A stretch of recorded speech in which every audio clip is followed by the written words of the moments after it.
We begin the current Daf, the Shabbos Daf Lamed Dal, to begin 14 lines down for the top of the Amud, where we continue with the next Mishnah, continuing on the theme of the title of this parak of B'Mem Adlikin.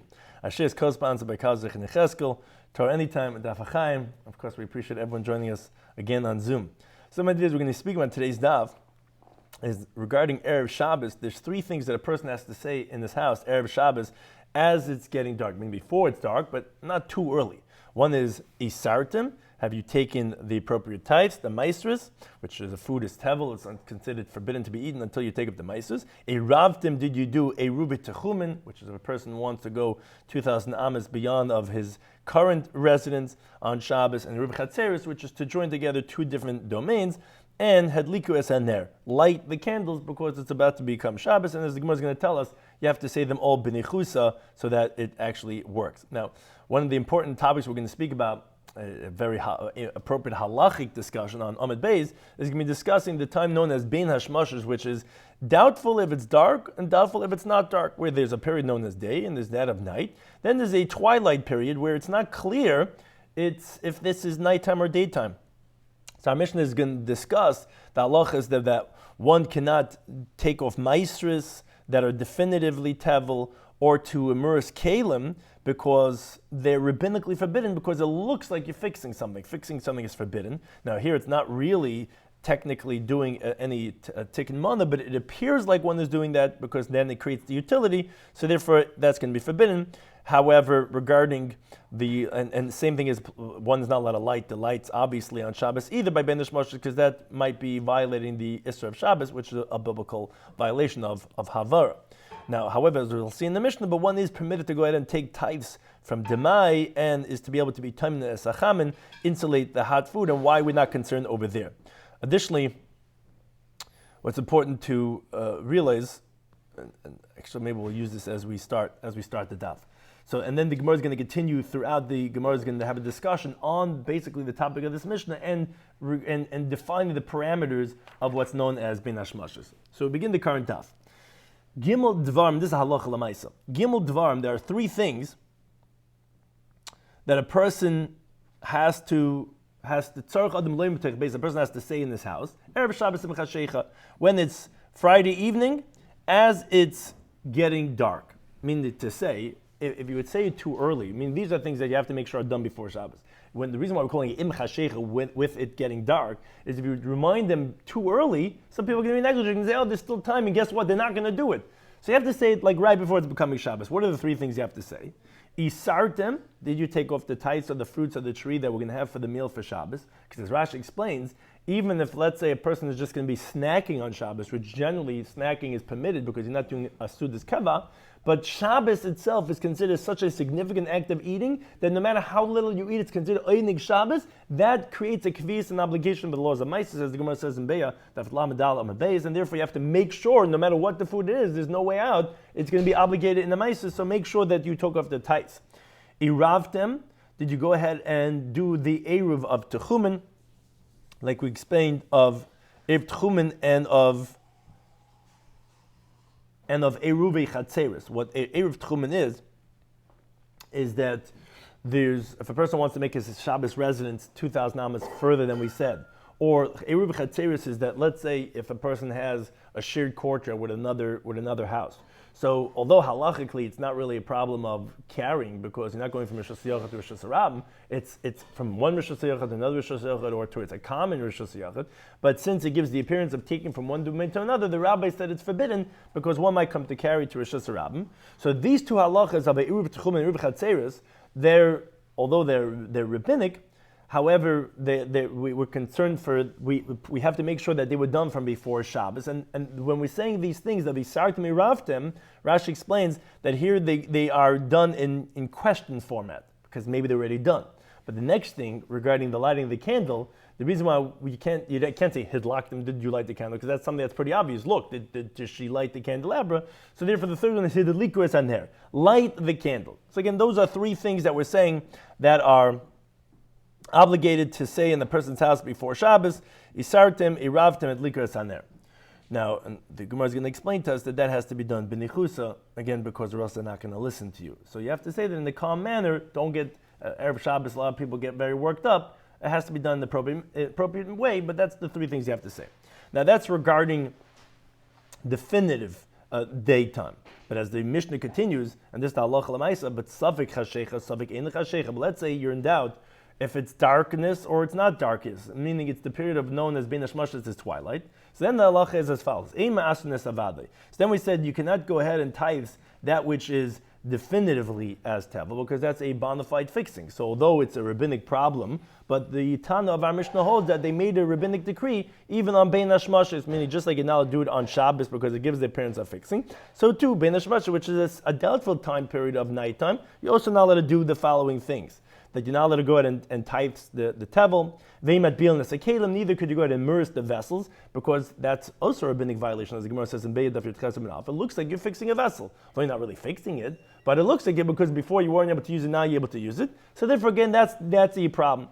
And veimat likin areas, you're not allowed to light the candles, and this is obvious because here it's a suffix deraisa. Again, this period of time that we're discussing here, and we'll elaborate on this on Nomad Bays, is this the period of daytime, and nighttime is when there's 3 stars come out. That's the darkness. There's a period of twilight, which is a period of doubt time. So that's a suffix. Is it Shabbos or not time? So these two are rabbinic, but this one is obvious, like what's called zuva ein tzarich lemezukatani. Meaning we're telling you this, and I don't have to tell you that for sure. You know, like the Shabbos candles, when it's already ben hashmashis, when it's already after shkia, one cannot light it because one might be violating a biblical violation of lighting a candle on Shabbos. Avo, but we said ma'asnes a demai. But you could go ahead and take the tithes from demai, what's demai?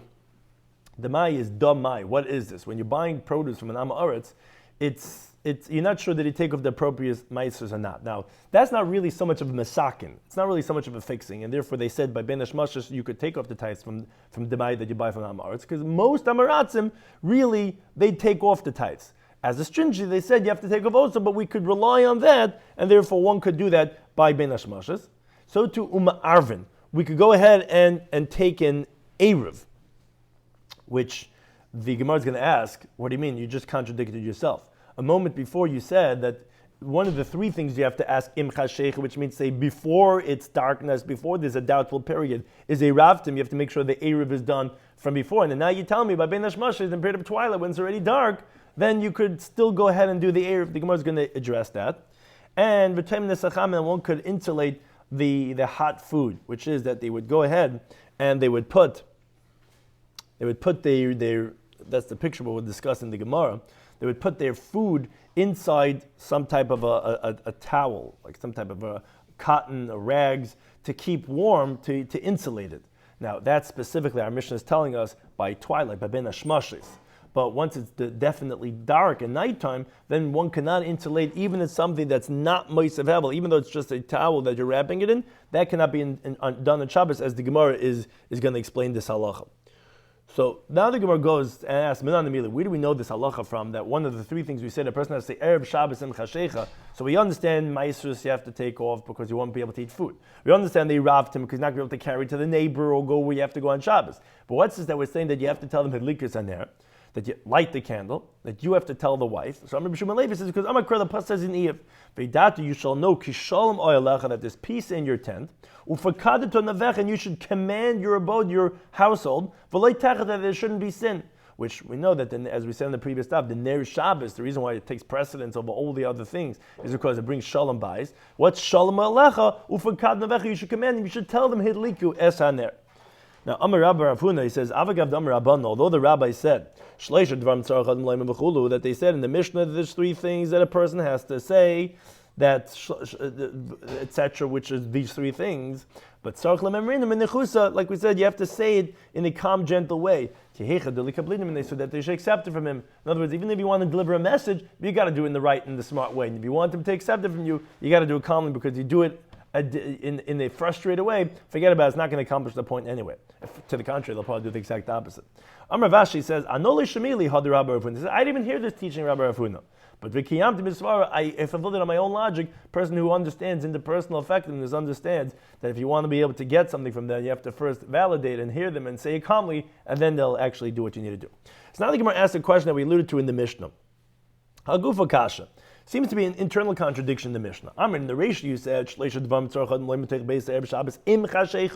3 things that you have to say together with darkness means to say before it becomes dark, when there's still daytime, there's still time to take off meisers, to do the Eruv, and to go ahead and to light the candles.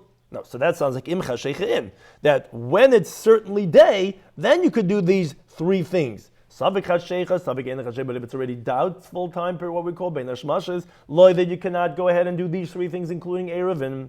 But v'hadatani, then the Mishnah says later on that from the leniencies we said you could do by bein hashmashes, savik hashecha, savik ein hashecha. If it's doubt if it's dark or doubt it's not dark, me Arab, you could do an Eruv. But that's one of the three things you said you got to do in the still daytime.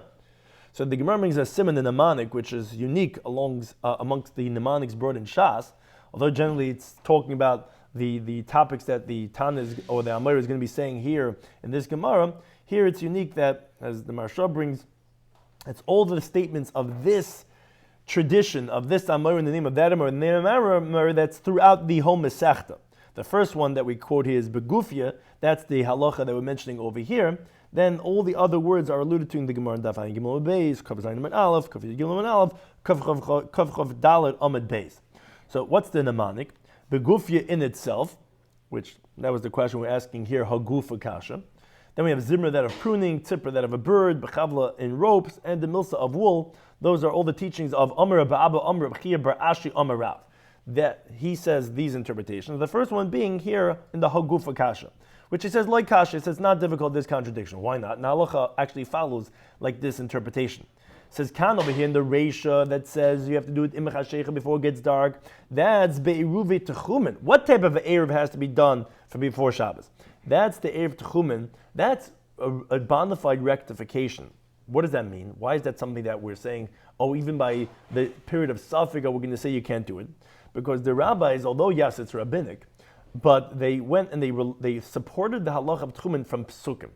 And there are those who want to even say that tchumen has a biblical element to it. Now, as Rashi points out, even the one who holds that tchumen is drabanan, the Gemara says in Even of Nanav Manav that we learn it out from psukim. From it says makim, it says makim from Nisa. So therefore, there has a biblical illusion at least to that of tchumen. So therefore, that's where we're stringent. We say no. By the time period of Safik, you can't do it. It has to be miba'ay joim. But Kan over here in the Seifa, that we said you could even do it in a doubtful time period, that's Beirub Chatzeris. That's a different type of Erevin. Although we use the same word Erevin, Erevin just means to say that it's a mixture. Erev Tchumen is that your boundaries are mixed, which is that you're moving it further. And Erev Chatzeris is also expanding, you're mixing that of your courtyards that you could go ahead and carry amongst all the others by putting a piece of bread in one of the people's houses. But Erev Chatzeris is just a stringency. It's not really called a violation of Shvisa, and it's purely rabbinic, because of a concern that one might come to confusion with Shas Rabbim, and therefore, yes, by the doubt of Bein Hashmashes, it's permitted to do rabbinic law by the Bein Hashmashes, and therefore one's allowed to do a Ruva Chatzeris, and therefore that's not a contradiction. Now, another related halacha to Erevin, Mama Rava, he says, talking about this element of Erev that has permissibility regarding Safik. So Amr Leishnaim, if two people tell a person, Seva Arvalenu, go and make an Erev for us. Now, it's actually Machlekes Rashi and Taisus, which I will shortly explain what type of Erev are we talking about over here. So one of the people, he made an Erev from him when he was from before Shabbos. The other one, he made an Erev for him by Ben Hashmashes. Now, what's unique about Ben Hashmashes is that's when your Erev is acquired, because that's the beginning of the sanctification of the day, which we said all the way in the beginning, the Brachas, Mishosha Kiddush Hayoim. When is it sanctified? By Shkia. Already, that's, although it's not for sure night, but that's when the day already becomes sanctified. That's when your Erev acquires for you. So one he made the Erev when it's still day, and one he made the Erev by Ben Hashmashes. And then the story continues. The one that he made the Erev from when it was still daytime, meaning, as the way Rashi learns it, is talking about Erev Tchumen, which is rabbinic. So although we have certain stringencies, but it's still a rabbinic law, so therefore we're going to have the leniencies we're going to discuss. He put someone's Erev at the end of the boundary when it was still daytime. Now, but it didn't get dark until Nechel Eruvei. The Erev was eaten by a dog or by a person, by Ben Hashmashes, by twilight. Now what's significant of that is that the Erev has to be around once Shabbos starts, because that's when it acquires. So the one that he put the Erev when it was still daytime, which was the good time, because you can't put it on Shabbos, it has to be done from before Shabbos. The one that he put from before Shabbos was eaten by Ben Hashmashes. The one that he made the Erev Ben Hashmashes, Nechel Eruv Mishachat Sheikha. His day was eaten when it was already dark, which Taisus points out that's not really specific, it's just following the symmetry, but it has nothing to do with being eaten. Even if it's eaten or not eaten, it doesn't make a difference. But the point is, one's Erev was done during the daytime, but it was eaten by Ben Hashmashes. One's Erev was put there by Ben Hashmashes, and it was around there, or whatever, eaten by nighttime. Says the halacha, Shneim Kano Erev. Both of them have acquired their Erev. As Rashi explains, the one whose Erev was eaten by Ben Hashmashes, we consider for him Ben Hashmashes as nighttime. So we say, that means to say, when Shabbos started, when the day was sanctified, the Erev was still around, and it's the Erev required for him. Now the reason why we say that, because the halacha is like Rabbi Yasi, as we're going to explain in detail, but the Gemara says in Erev and Naflam Hayim and Aleph, that if you have a suffix Erev, it's going to be kosher. So therefore, since it's a suffix, maybe this Ben Hashmashes, as we'll explain on Beis, what is Ben Hashmashes, but it's a period that we're not sure if it's day or it's nighttime. So since it's a suffix D'Rabbanan, we're going to go L'Kula. We're going to say that for this one who was Erev was put there during the daytime, although it's eaten, I wasn't there, it was there. Because it was there at nighttime already, because Ben Hashmashes was already nighttime. Now for the one that the Erev was put there by Ben Hashmashes, and for him the Erev stayed there until it was dark, for him we're going to consider Ben Hashmashes as daytime. And therefore it wasn't dark yet before the Erev was placed. Turns out that his Erev was there already at the time when the Erev has to acquire, because it was put there by daytime. But Rabbeinu Tam has questions on the Rashi's interpretation, and therefore he says actually it's talking about Erev Chatzeris. But either way, there's an Erev which both are rabbinic law, and one was done by Erev Shabbos and then eaten by Ben Hashmashes. The other one was placed by Ben Hashmashes and eaten afterwards. So therefore both the Erevs, it's suffix Erev, it's going to be kosher for both of them. But the Gemara wonders, Manavshach, what is your desire? How do you look at this? Either way, it's difficulty. How can you say both their Erevs are good? If you're saying that twilight is daytime, so the second person should acquire. The one that was his Erev was put there by Ben Hashmashes, he should acquire because it's still daytime. So although it's twilight, it's daytime, and therefore when nighttime started, his Erev was there. But Kamaloi, the first person's Erev should not acquire because his was eaten, quote, by when it was still daytime, because it was eaten by Ben Hashmashes, and that's still daytime. And the Ben Hashmashes Lelu, and if you say twilight is nighttime, so then the other way. So Kamaloi, the first one should be acquired because although it was eaten by Ben Hashmashes, so it wasn't there, but it was already nighttime already. But Pastor the second person whose Erev was put there by Ben Hashmashes, is too late. Ben Hashmashes is nighttime. So for him it shouldn't be Erev. How could you say by both of them it's going to be an Erev? Says the Gemara, Ben Hashmashes, the period of twilight, Sveikahu. Like we explained, it's a period of doubt time. We're not sure if Ben Hashmashes is day or nighttime. Regarding rabbinic law, which we're talking about over here, again, according to Rashi, Erev Tchumen, which rabbinic, or like the Rabbeinu Tam, that's Erev Chatzeris, either way, it's rabbinic doubt, V'sveked Rabban L'Kula. We know in Halacha, whenever there's a doubt regarding rabbinic law, we go leniently, and then we're going to interpret it to say it's going to be whichever one is the more lenient interpretation, and we're going to say that it's an Erev for both of them. For one, it's going to be day, for one, it's going to be nighttime, because we're not sure, and that Safek Rabbanan is going to go L'Kula. Now, related to this Halacha of the Mishnah, which we mentioned three things a person has to say Erev Shabbos, but we said has to be Erev Shabbos. Then we said, but let's say it's maybe night or day, we're not sure, which is the period of Ben Hashmashes. Then we said, you can't do Meister anymore, you can't do Erev Tchumen anymore, you can't light the candle anymore. But we said certain things you could do. One of them was that you're allowed to be Tamim Nesachaman. So related to that you're allowed to still insulate the pot, the Gemara introduced the following discussion. V'amar Rava says, why did they say in this the halacha, as we'll see in the later parak, Ein Taimnin. You're not allowed to insulate, bedavar she'eina meisav hevel, even something that does not increase the heat, like for example, a rag, as we have the picture, or like wool or rags. You're not allowed to insulate a pot. Mishach hashecha, when it's already dark. As we learned in the Mishnah, we said that you could be tamim nesachamen. We said you could insulate the pot. But when did we say you could insulate the pot? When it's safek hashecha, when it's not clear if it's dark or not. But if it's definitely dark time, then the inference of the Mishnah is that you cannot insulate it. Now, generally, when we're saying you're insulating something, is it's like just keeping it warm, like wrapping it in some type of rag that does not increase the heat. Because if you think we'd be talking about something that's moitzev, that's actually increasing the heat, then actually that's forbidden, as we're going to explain, even from before Shabbos. As the Mishnah teaches in the fourth parak of Mem Zayin Mabez, Ein Time, then that's the title of the parak, that you cannot insulate, not with gefes or with different types that increase the heat. You can't do it even Erev Shabbos. So we're talking about on Shabbos that we're inferring from the Mishnah you can't do it, is even something that does not increase heat. Why? Why can't you? What would be the problem about taking a pot of chalon and wrapping it in a rag? What's the problem? So, and this is the halacha, you cannot do that, totally insulated. Says the Gemara, it's a gezer, it's a rabbinic decree. What's the decree? Shema yartich, that you might come to heat it up. Meaning, if you're coming on Shabbos and you see your pot that cooled off. Now, the reason why you're insulating is because you want to keep the heat. Your son is waking up another 2 hours, he wants to eat the challah, right? What happens is that you come in to insulate it, you might come to heat it up first, because it's not hot enough. The whole point is to keep it warm, and it's not hot. You might decide to cook it, so then the person can be violating mevashel on Shabbos. So because that we say, no, you can't wrap things. You're going to wrap it, you're going to see it, you're going to come to heat it up, therefore you can't wrap it. So then that's where it relates back to the halacha of the Mishnah. So Abaye said, the Rabbi, if that's the case, ben hashmashes nami nigzer, then also by twilight we should make the same gezer. If you're saying it's a bona fide rabbinic law, because you're saying it's a concern that it might come to Issa Daraisa of Mavashal, so the time of the Mishnah held that any rabbinic law, even rabbinic law, he says, you're not allowed to do ben hashmashes, forget about biblical, like you're not allowed to light a candle. He says you're not allowed to tights the definite tevel on ben hashmashes, which is only, even if it's done in Shabbos, would be a rabbinic violation. So here, where it's a rabbinic violation that could actually lead to a biblical violation, why are you allowed to do ben hashmashes? Why are you allowed to wrap the pots by ben hashmashes? It's already shkia. Okay, it's okay. We can wrap it in for the period of ben hashmashes. Why are you allowed to do that? So on that, Amalei says an interesting answer, and that's actually halacha l'maaseh. He says stam kederes, generally the pots by shkia time, by ben hashmashes, rois chesein. They're boiling hot. Everyone's cooking right before Shabbos. And when you take it off the fire, there's no concern that maybe it cooled off and you're going to come to heat it up. So you're allowed to wrap it. During Shabbos, we're concerned, it's cold. You know what? My uncle, he's really going to be upset. He's going to end up cooking it, and therefore that's going to be the problem. We don't let you do things like this, like wrapping it. But Bein HaShmashes, it's already boiling hot. We're not concerned for that. Therefore, that's the one exception that you're allowed to, like we learned in the Mishnah. Now, a related discussion, again, from V'amar Rava, as we continue to Beis, he says, now, why did they say that ain't taimnin, that you're not allowed to, and this is also the halacha, you're not allowed to insulate bedava hamoisev hevel, something that increases heat, even when it's still Shabbos.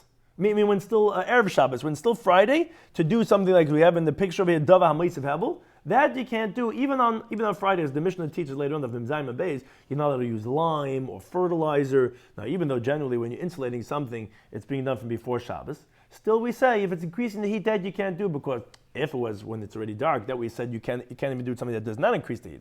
When the Mishnah later on says you cannot insulate with something that increases heat, is even on Erev Shabbos. Why? What's the problem? Why can't you heat something up Erev Shabbos? No, you're not doing anything wrong.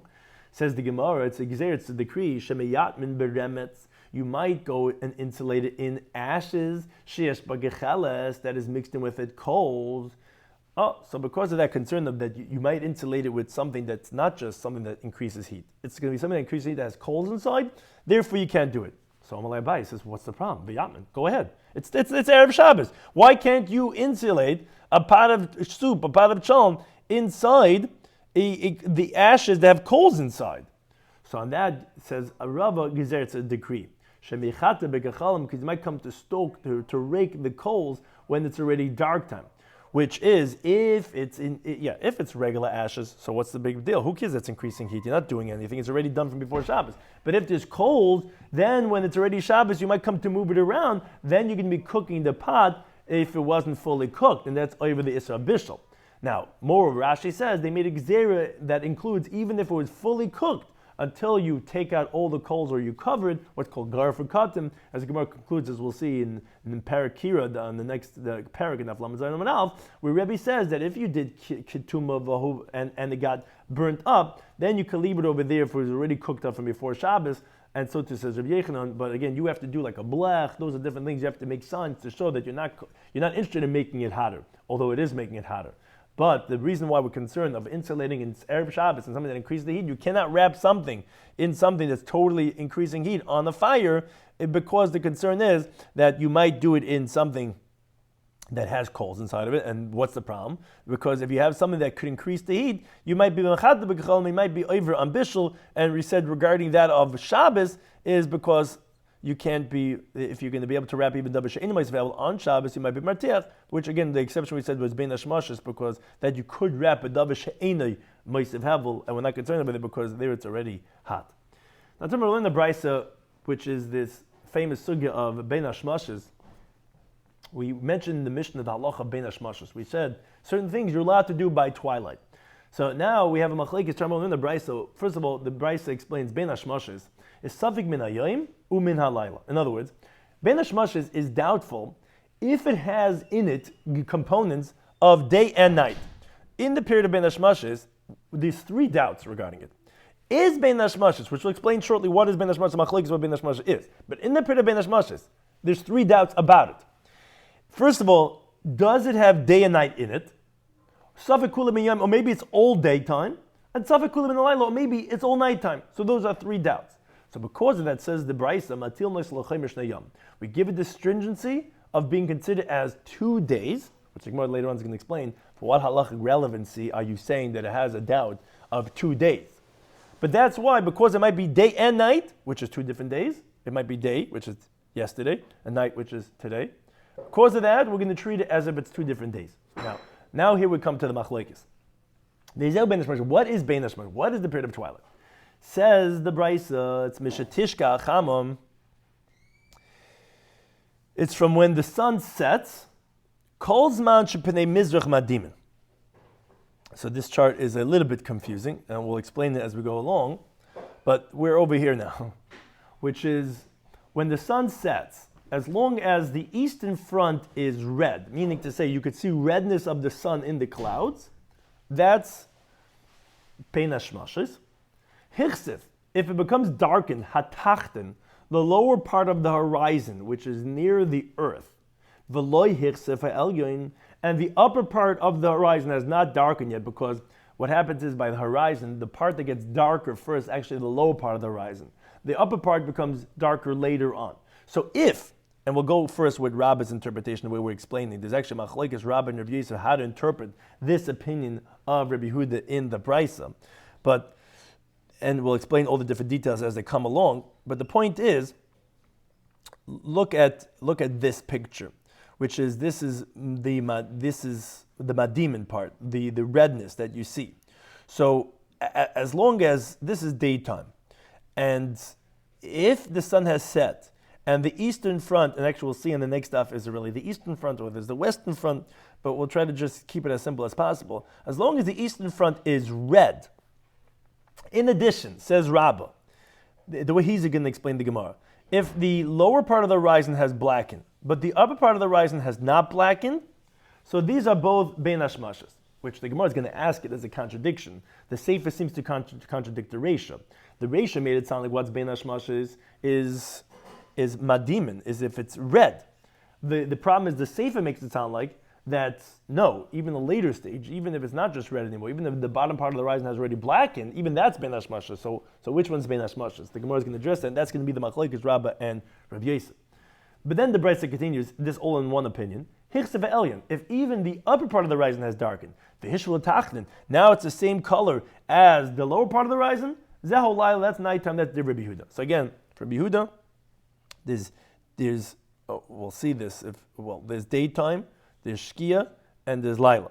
According to rabbis, we'll see the way we were interpreting till now. This is daytime, okay, because nothing happened so far. This of madimin, you see, it's a little bit reddish over here. This is when the sun's already setting, and the eastern front, so it's set. But again, there's still some redness over here. That's bein hashmashos, and this is also bein hashmashos, which is the bottom part has darkened, but the upper part has not. That's going to be considered as also bein hashmashos. If the upper part of the horizon is dark like the bottom one, that's already nighttime. That's Rabbi Yehuda. Second opinion of Nechemia, he says, it's the amount of time a person should go from when the sun sets, chatzi mil, a half of a mil, that's the length of bein hashmashos. After a half of a mil, which the place can say is around 9 minutes, that's going to be nighttime, according to Reb Nechemia. Rabbi Yosef, he gets even shorter. We had, as we'll explain shortly, the largest shiur was that of Rabbi Yehuda, which is as we rule. The smaller shiur is Reb Nechemia, and the smallest is Rabbi Yosef. He says bein hashmashos twilight is keheravain, is like the blink of an eye, not even like pushing your eye. As the eye blinks, that's the period of bein hashmashos. Meaning, he explains, says zeh nighttime nichnis comes in, the zeh and daytime yotze goes out. When this one goes out, this one comes in. When they separate, that's called bein hashmashos, and whatever's before that is totally daytime. And he says, v'yev shalom alav, you can't even discern what bein hashmashos is now. Taisa brings from the Rashba that what it means to say is, or what he's coming to say is, don't say the doubt of bein hashmashos is any more than the blink of an eye, and not like the previous Tanoim who say such large shiurim, because as Taisa says, you don't say what Rabbi Yosef means to say that there's no doubt of bein hashmashos at all, and like it's the blink of an eye, I could tell what's day and then goes right into nighttime. Because he brings it to Sefta, like you see clearly Rabbi Yosef also agrees that there's a doubtful period of bein hashmashos. But he says bein hashmashos is such a small time period.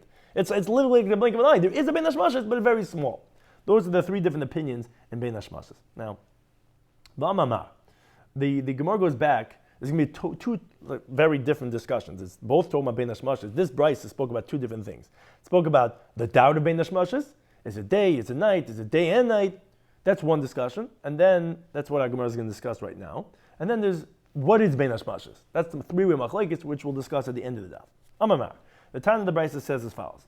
We said since we're not sure what is Bein Hashmashas, is a day, is a night, is a day and night, we give it the stringency as if it's 2 days. So the Gemara said, to what halacha are you going to place this doubt that maybe Bein Hashmashas has both day and night in it? In other words, as Rashi explains the Gemara's question, I understand you could say that, let's say you're not sure as Bein Hashmashas is totally daytime.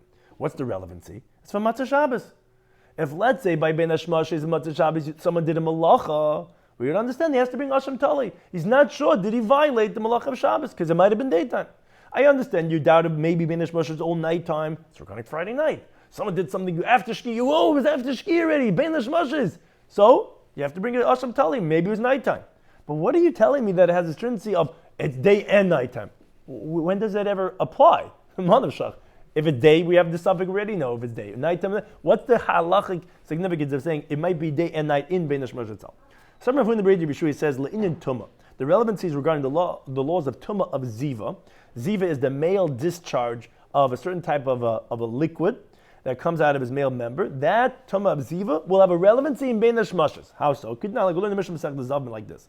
It says Rosh Neyamim. If a man sees a discharge of Ziva 2 days Bein Hashmashas, where 2 days in a row he saw it by Bein Hashmashas during twilight. Now, what's important to give an introduction, which Rashi does this for us, he says the Zav becomes Tamei by 2 ways, unlike a woman. Either through days or with discharges, which the halacha is when he sees one discharge, it's like Keri Ba'alma. Then 2 days, he becomes like a Zav, which is that he's Tamei for 7 days. 3 discharges, or 3 days, as we're explaining right now, he'll be Chayav a carbon too. So those are really 3 steps. 1 discharge is just like Seminal Mishnah, he's Tamei till the nighttime. 2 discharges or 2 days is going to be tummy for 7 days, and 3 discharges he'll have to bring a carbon also as a zav. Now, so Rashi explains. He says whether he sees 2 in 1 day, or he sees 2 in 2 consecutive days, or if he sees 1 in 2 days. How could you see 1 in 2 days? If let's say he sees it by Bein Hashmashas, which is like, that's the halacha we're coming to say, which is like 2 different discharges, and that's going to be a liability because of days, although it was 1 riyah, but it was 2 days. That we learn now from the pasuk. It says la zachav l'nekeva. The pasuk equates the male to the female, which is just like a female. Her halachas actually are dependent on days. So to the male is dependent on days. Now, regarding the amount of discharges, let's say he has 3 in 1 day, a male also will become a zav, because the Gemara Megillah says the pasuk counts 2 and then calls him tummy, counts 3, calls him tummy, to tell you that there's different halachas regarding the amount of discharges he has. So the male, unlike the female only will become like we call a zava, only if she sees 3 days in a row. If she sees 3 in 1 day, not. But the male is either one or the other. Either he sees 2 or 3 in 1 day. It's also, or 2 or 3 in 3 days, or 1 in 3 days, whatever it is. The point is, it's days or discharge. So we're saying the halach is regarding if, as the Mishnah Zavim says, that if he sees 2 discharges by twilight, so now he has the following halach. Safek l'tumah. So he's in a situation of doubt regarding the laws of tumah, meaning we're not sure is he tamei for 7 days or if he's tahar, and ula carbon. We also have a doubt if he's liable for a carbon with the tumah, and maybe he's not chayav for a carbon, but he will be tamei for 7 days, as Rashi explains. The zav that has 2 discharges, or if he saw ziva on 2 days, so he has all the halachas of tumah of zav on him for 7 days. The third one, like we said, is what brings him to a liability of a carbon. Now, this person who saw 2 days at Bein Hashmashas, his twilight, there are all the following possibilities. First of all, could be that it was both on 1 day, because we said that twilight might be all day or all night. So when he saw the 2, we'll explain exactly how this is, but could be the 2 twilights were actually all in 1 day, but he's tummy for the 2 discharges. It could be that, no, it was 2 consecutive days. There were 2 different days, but he's going to be tummy anyway because it was 2 different days. It could be, and this is the kicker, this is the suffix, it could be it was 2 days that were not consecutive. And therefore he's going to be tahar from being tummy for 7 days. he's just going to be like a regular Baal Keri that's only tummy to the evening, because both discharges were not in one day, because they're 2 different days, and they weren't 2 consecutive days either, because it could be, as we'll explain, the first one was day, and the second one was night. So you had, one was from the one day, and the next one there was a day in between, and then it was only the following day. So you didn't have 2 in a row. You have to have them consecutive. Or a fourth situation that's possible is, could be actually, it was 3 consecutive days. And therefore it's going to be a Zav Gomer to be liable even the carbon. So Rashi explains how so. How are all these possibilities possible? Maybe the first Bein Hashmashos was all daytime. And maybe the second Bein Hashmashos was all nighttime. So it comes that you have a day that's in between that's being mafsik. And it's going to be tar, because it has to be ritzufin, has to be consecutive. Now, not to go through the whole detail, Rabbeinu Tam says slightly different than Rashi, and he has some qualifying questions. He says, it's talking about where the person didn't see all Bein Hashmashos, because his problem with Rashi interpretation is, Manavshach, how do you say this? Either Bein Hashmashos, if you're seeing it throughout the Bein Hashmashos, either it's day or night time. How could it be either one? So he says, no, you saw it at one point during Bein Hashmashos. Then it's possible to be either daytime or nighttime. But be that as it may, we'll follow with Rashi's interpretation. It could be there was a day in between, you're going to be tar. Or could be both of them were daytime, and therefore it was 2 consecutive days. Or let's say it could be both of them were nighttime, and there was 2 consecutive days. Or maybe if the first one was nighttime, and the second one was, quote, daytime, so then you also had 2 discharges in one day. That's okay, because the male is even one day, 2 discharges, also be tummy for 7 days. But all these cases we just described are only going to be, they're not going to be chayav a carbon. But this is where it gets more tricky. Maybe both discharges were partly day, partly night. So you have 3 consecutive days. Because if Bein Hashmashos has day and night in it, and you saw throughout Bein Hashmashos, again we're going with Rashi interpretation, so when you saw day 1, you actually saw 2 days. When you saw the next one, it was also, okay, the 2 days was, the first one was what he had from the previous day, but it has the next night with it too. So it's 3 different days. So if let's say the first one was partly day, partly nighttime. Let's say the second one was, all from the nighttime. Or if, let's say, the first one was all from daytime, and the second one was partly day, partly night. You're going to have in it 3 consecutive days, and it's going to be chayav a carbon. So therefore, based on this, the Mishnah Zavim is coming to say that because of doubt, you have to bring a carbon. So what do you bring? You can't bring a carbon out of doubt. You bring a chata sa'if, that, as the Gemara explains elsewhere, you could bring a situation of doubt, but it's not eaten because maybe it's not really carbon, and the malika that they do on the bird is actually nevela. So you bring it, but you don't eat it. That's the halacha, that this interesting case, when you see it, 2 consecutive days by Bein Hashmashos, first of all, we're not sure even if you're going to be tummy for 7 days, and we're not sure that you might even be chayav a carbon for being a zav who had a discharge in 3 days. Now that's if you saw 2 Bein Hashmashos. Let's say Roy Yom Echad Bein Hashmashos. Let's say you saw only 1 day by twilight. So you have a suffix l'tumah. So you have a doubt, are you tummy for a bona fide zav of 7 days, because maybe part of it was during the daytime, maybe part of it was by nighttime, and then you have the stringship of 2 days and you tummy for 7 days. Or maybe no, maybe all of it was daytime, or maybe all of it was nighttime, and therefore there's only 1. And therefore you're going to be like a Baal Keri Balma. That's the halacha of doubt by when you see by 1 Bein Hashmashos. So that's what the Gemara says. That's what the relevancy of Bein Hashmashos, saying it has either maybe day or maybe night or maybe day and night, is for this halacha of Tumah Ziva. Now the Gemara goes back to the second half of the brayso. Hagufa kasha, and we alluded to this question already before. You have internal contradiction in the opinion of Rabbi Yehuda.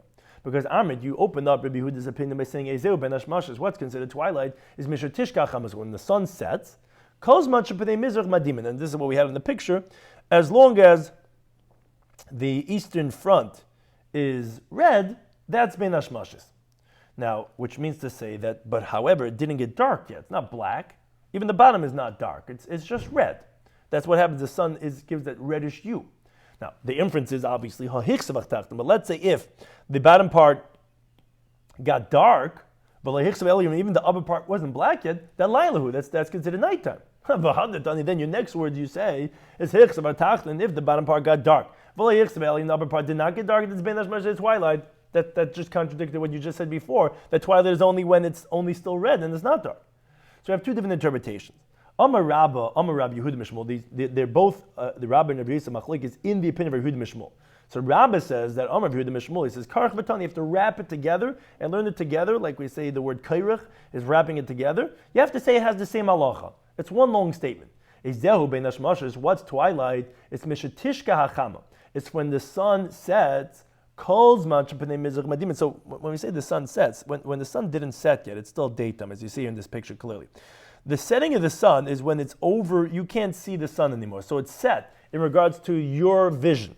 So it's set, but what happens is, even though the sun set, you're still getting some of the glare from the reddish hue of the sun, and therefore the eastern front is still red. Now, and that the Brisa continues, and you have to wrap it together as we have the picture over here. These are all considered the same halacha, although it sounds like it's two different halachas, it's all one. Additionally, when even if it's dark, the bottom of the horizon, but the upper part of the horizon is not black yet, nami bein hashmashas, it's also bein hashmashas. It's all the same halacha. But then, that's what the next statement was. If the upper part is black, and it's the same color as the bottom part that's black, that's going to be nighttime. That's the interpretation of Rabbah. However, Rav Yosef, a second interpretation, Rav Yosef says that Rabbi Yehuda Mishmul, he says no, he says this is the way you're supposed to read the Brisa and the opinion of Rabbi Yehuda. Mishatishkacham, when the sun sets, calls Madim, as long as the eastern front is red. Actually, that's Yom, that's daytime. That's not the period of Bein Hashmashas. That's daytime, just like as when you could see it. Even if you can't see it, the sun quote already set. But if you're still getting the red, that's daytime. Then and that's what we have over here in the red on the bottom. That's the opinion of Yosef. If the bottom part is dark and the upper part is not dark, that's Bein Hashmashas, that's twilight. Then you come to the third category. If the upper part is dark, just like the bottom part is dark, that's going to be nighttime. So then, therefore, again, that's machlekes Rabbi and Rabbi Yosef, how to interpret basically the machlekes in this of Kol Zman Shebnei Mizrach Madimin. According to Rabbi Yosef, that's still daytime.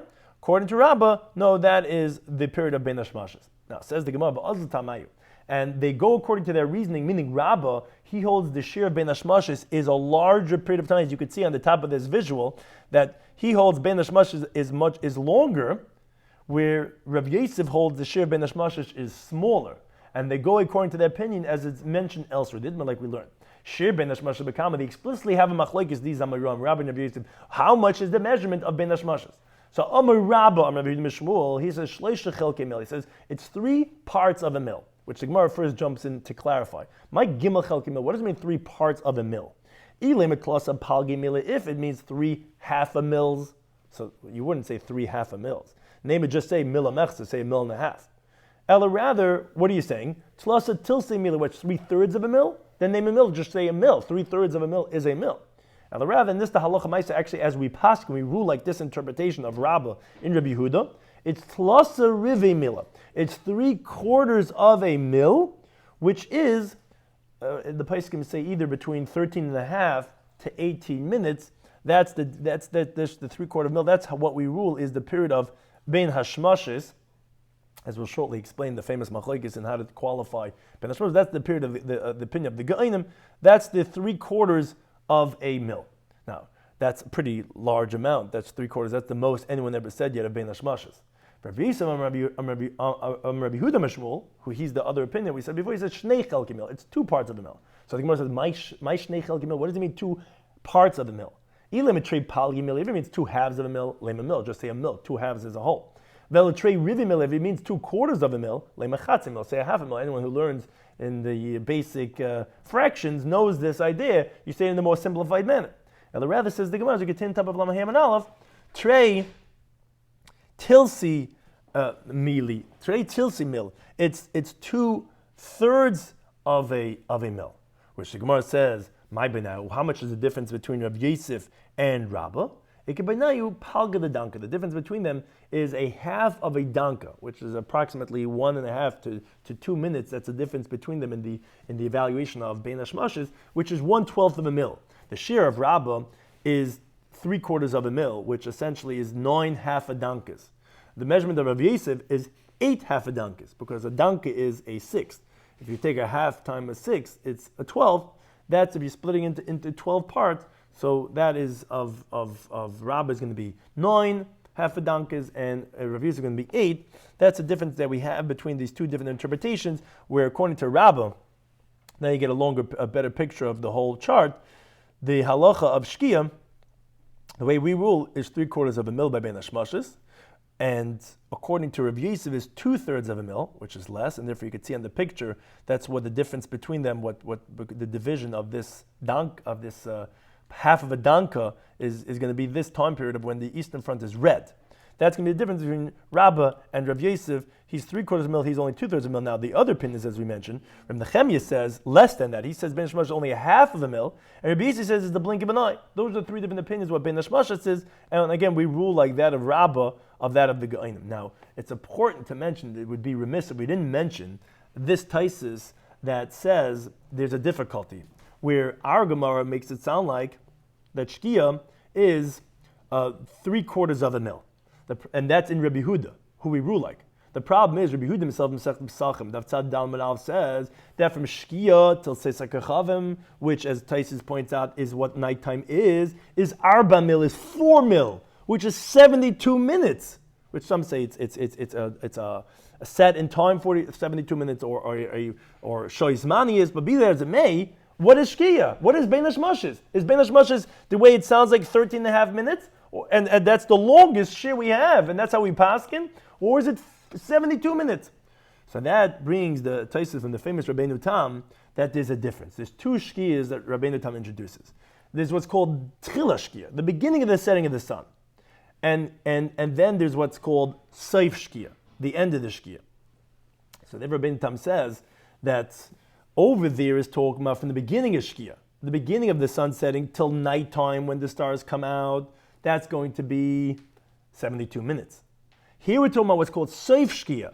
After the sun has already gone down into the depth of the ground, from that Shkia until nighttime is 13 and a half minutes. And therefore we go stringently, like both the Geonim and Rabbeinu Tam, regarding what's considered nighttime or what's not. But he brings from the Ri that what's the machlekes? What do you mean? When the stars come out, that's nighttime. So what's this whole machlekes? Oh, we're not sure it's a nighttime yet. It's Bein Hashmashes. Well, look outside. Look at the stars. So Taisa explains that no, because the Gemara later on tells us what type of stars. Not the big ones that you can see during the daytime, not the small ones. It's the medium-sized ones. The machlekes over here is Rabbi Huda was in doubt. All the stars that you could see from Shkia Sachama until the upper part becomes dark, he's not sure are those the Beinim or not. Therefore, we're not sure are those the stars, and that's the period of 13 and a half minutes. Additionally, Taisa has a question. What do you mean? Let's see how much a regular person walks from when the sun sets, 4 mil, as the Gemara says in Pesachim. That's the shear. So Taisa says, no, we're not sure who is Adam Beini. And therefore, again, that's how just a little grasp of understanding this famous sugya, which has so much ramifications of Bein Hashmash of Shkia regarding the Zman, the Rabbeinu Tam, and that of the Geonim regarding, which are very applicable in general regarding any Bein Hashmash, but especially regarding the laws of Shabbos. Some of these we spoke about in today's Daf in Shabbos Daf Lamed Daled was 3 things to say on Erev Shabbos. We said you have to say Isartem. Did you take off the appropriate tights, which in Eretz Yisrael you can't eat without taking off the Trumas HaMaisers, which, because even if you want to snack on Shabbos, it's a problem, because Shabbos is Kaveh LaMaisa, because every type of eating is Einik Shabbos. Additionally, you have to say Eravtem, did you do, which is the Erev Tchumen, which you be able to walk further on Shabbos, that to make almost like you have a different Sabbath residence. Also, Eruv Chatzeris, did you go ahead and join the courtyard together that you could carry, because you can't do these things on Shabbos, as we'll discuss in a moment, which one of these two possibly you could. But like a tchili, you're not supposed to. Therefore, we said im chashecha, you should say it. If you said it too early, as one sees in one's household, they would forget. They say, oh, it's still time. You say it when it's getting dark. And the third one is a command, not a question. These are questions. This is a command, which light the candles. You could tell if they did or not. Don't ask a question that you could know yourself. And where do you know that you have to tell them to light the candles? From a pasuk b'yidata k'shalom alecha, that's shalom bayis, that's the Ner Shabbos, and it says if a kadet nebecha, you should command it of your household. And the Gemara says that these 3 things should be done b'nichusa. Obviously, as an Amar said, even based on logic, you got to say it calmly because or else people are not going to listen.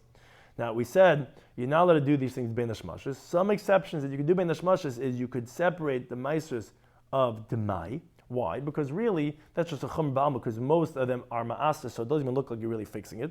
And the Gemara gives this answer, although you said that Eruvin you cannot do, it has to be im chashecha before it gets dark.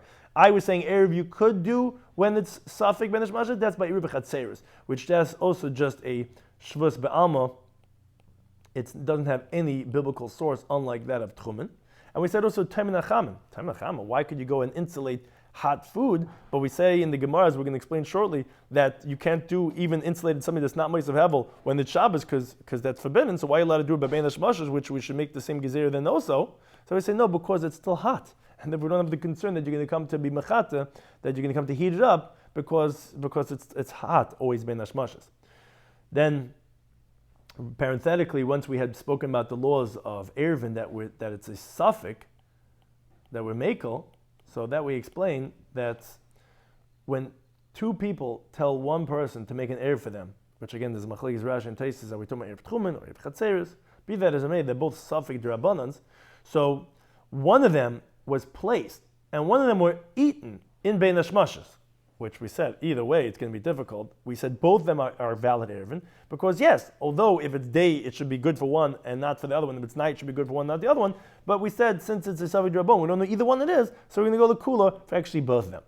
Now, we went back to the halacha of the Mishnah and says, so why is it forbidden to do Hatmana, even something that's not Meisav Havel, doesn't increase it, it's just let's say a rag, a shmata, you can't do that on Shabbos. It's a gezerah because the whole point is you want it to be hot. You might come to be martiach, you might come to heat it up, which then one's going to be over the isser of mavashal. So therefore it's permitted, but again, like we said, in contrast, by Ben Hashmash is going to be mutter, because there's no concern you're going to heat up, because it's hot, Erev Shabbos, everyone's food is hot then.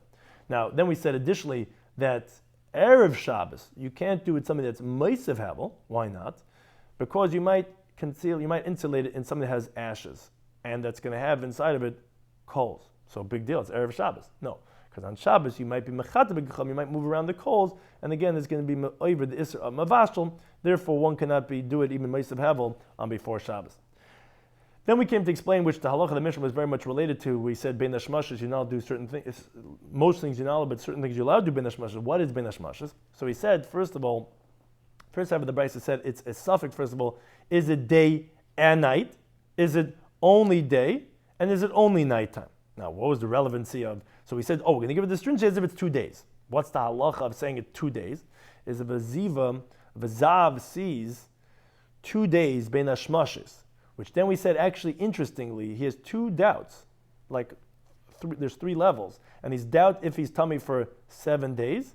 And we're also doubtful if he chayav a carbon, like we explained, because it could be that it was a day and then a day interrupted, because it could be the first one's day and the second one's nighttime. So you have the day in the middle. So maybe you're not chayav, and maybe not even 7 days tummy. Maybe it was one day was day and the next one was day, so it's 2 in a row. And it could be even 3 in a row. How is that possible?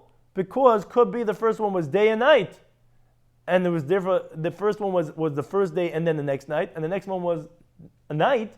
So you have day 1, day 2, and day 3 in these 2 different discharges on 2 days in a row. Therefore, that's where the halachic relevancy of treating a day and night is for. Then we had a machlekes regarding what's the zman of Bein Hashmashas.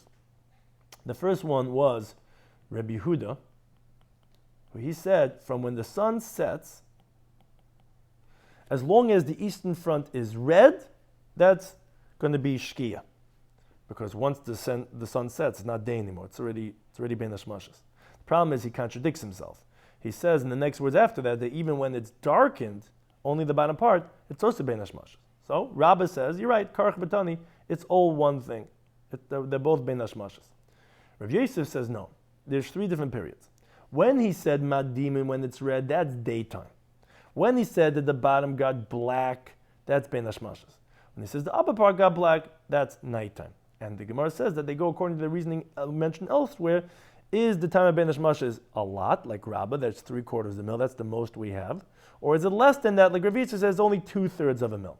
And the other 2 opinions was Rabbi Yosef that says, Reb Nechemia that says, Mishkia Sachama, from after the sun sets, it's a 1/2 mil. And then we have the opinion of Rabbi Yosef, which is Karafine. So those are the 3 different opinions. Rabbi Yehuda says either it's 3/4 or 2/3.